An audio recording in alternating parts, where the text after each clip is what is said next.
Good morning, good afternoon, good evening. Welcome back to our daily prayer and scripture. Today is July 6, Sunday 2025. Ang mabuting balita ng ating Panginoon ayon kay San Lucas. Chapter 10, verse 1 to 12 and 17 up to 20. Papuri sa iyo, Panginoon. Pagkatapos ng mga bagay na ito, ang Panginoon ay humirang pa ng 72.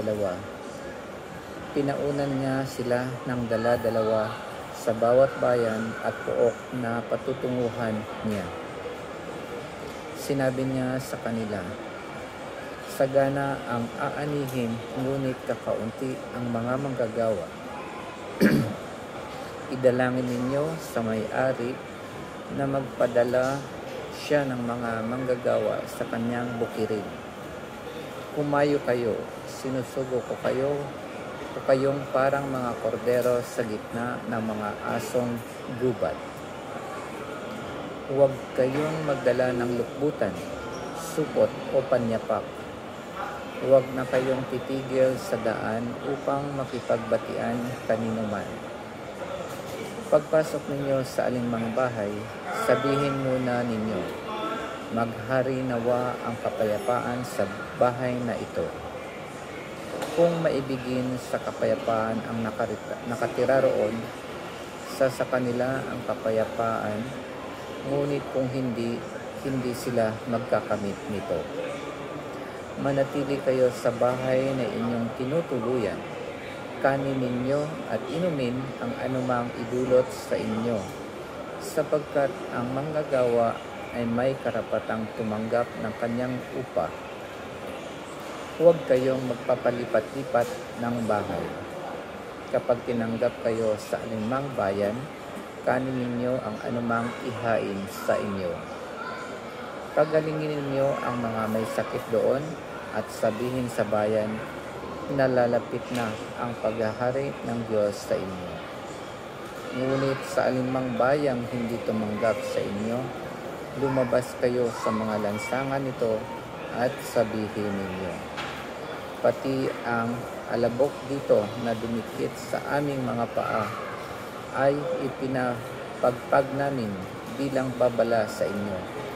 Ngunit pakatandaan ninyong nalapit na sa inyo ang paghahari ng Diyos. Sinasabi ko sa inyo, sa araw ng paghuhukom ay higit na mabigat ang kaparusahan ng mga tao sa bayang yaon kaysa dinanas ng mga taga-Sodoma. Bumalik na tuwang-tuwa ang 72. Panginoon, sabi nila, kahit po ang mga demonyo ay sumusunod kapag inutusan namin sa ngalan ninyo. Sumagot si Jesus, nakita ko ang pagkahulog ni Satanas mula sa langit, parang kidlat. Binigyan ko kayo ng kapangyarihang tumapak sa mga ahas at mga alakdan at yumurak sa kapangyarihan ng kaaway. Walang makapipinsala sa inyo. Gayunman magalak kayo, hindi dahil sa suko sa inyo ang sasamang espiritu, kundi dahil sa nakatala sa langit ang pangalan ninyo. Ang mabuting balita ng ating Panginoon. Pinupuri ka namin, Panginoong Jesucristo.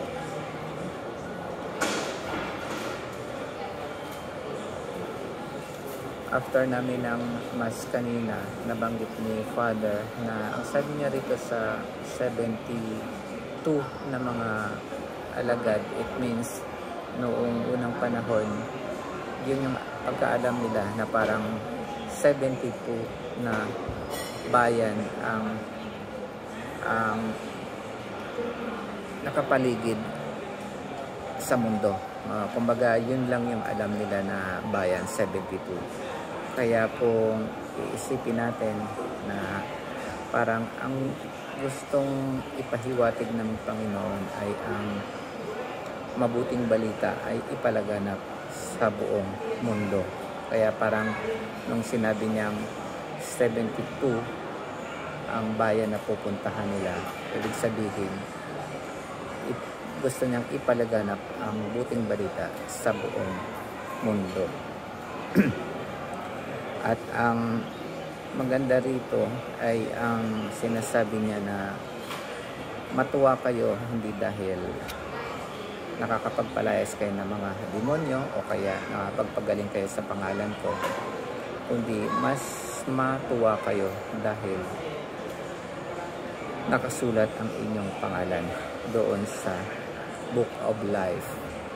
Ibig sabihin, makakasama ng Panginoon ang lahat ng mga tao na nakasulat ang pangalan doon sa sinasabing Book of Life. Kaya kapag napakinggan natin ang mabuting balita tulad sa ngayon, ito ay dapat nating tanggapin ng maluwag sa loob para patugunan natin yung pagtawag ng Panginoon. Itong pong pagtugon sa tawag ng Panginoon ay hindi po isang beses lamang. Ito po ay patuloy na pagtanggap o pagtugon sa kanyang tawag.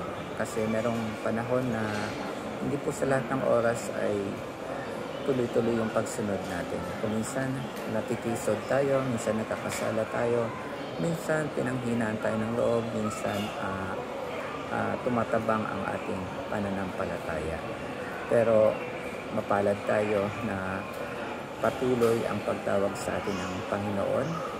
Kaya kapag natisod tayo o pinanghinaan tayo at na bumagsak tayo, tumayo tayo ulit, nandiyan ang Panginoon at tumugon ulit tayo sa kanyang panawagan. Yun lamang po sa araw na ito. Maraming salamat sa pakikinig and God bless po mga kapatid.